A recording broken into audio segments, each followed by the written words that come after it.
ফলি মাছের কোপ্তা ঐতিহ্যের স্বাদে ভরা এক অনন্য রেসিপি।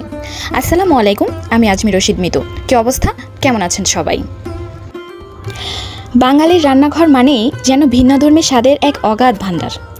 আর এই ভাণ্ডারে ফলি মাছের কোপ্তা একদমই বিশেষ স্থান দখল করে আছে।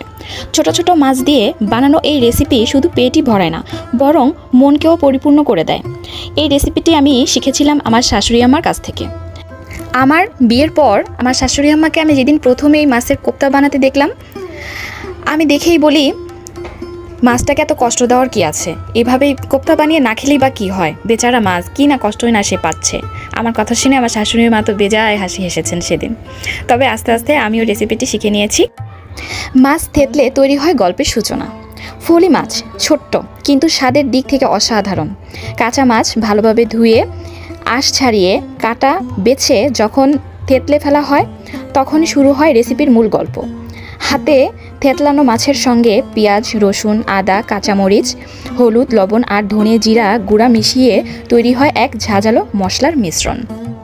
কোপ্তা বানানোর উপকরণের কিছু ধারণা দিচ্ছি পরিমাণের। ফলি মাছ 500 গ্রাম, পেঁয়াজ কুচি 1 কাপ এবং 1 কাপ বেটে নিব, রসুন বাটা 1 চা চামচ, আদা বাটা 1 চা চামচ, শুকনা মরিচ বা গুঁড়ো, আপনারা যদি শুকনা মরিচ এড়িয়ে যান তাহলে দেওয়ার দরকার নেই, যদি না খান শুধু কাঁচা মরিচ দিলেও চলবে। কাঁচা মরিচ 2টি বা 3টি স্বাদ মতো, ধনে গুঁড়ো 1 চা চামচ, জিরা গুঁড়ো আধা চা চামচ, হলুদ গুঁড়ো আধা চা চামচ, লবণ স্বাদ মতো, ধনে পাতা ইচ্ছা হলে, না হলে দেওয়ার দরকার নেই। পেঁয়াজ বাটার সাথে সঙ্গে ছোট্ট এক টুকরো দারচিনি বেটে নেবেন।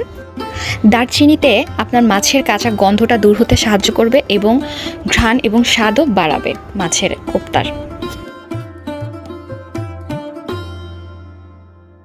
মাছের চামড়ায় পুড়ে ফিরে পাওয়া আসল মাছ।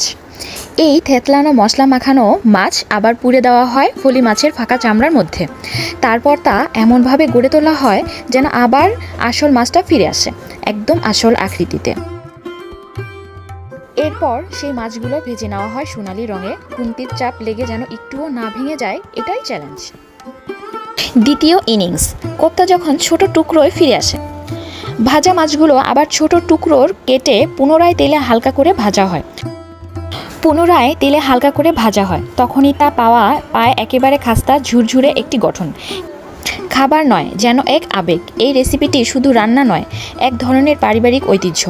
যাই হোক, একবার এই মাছের কোপ্তা রান্না করে দেখুন, পুরোনো দিনের স্বাদ আবার নতুন করে ফিরে আসবে।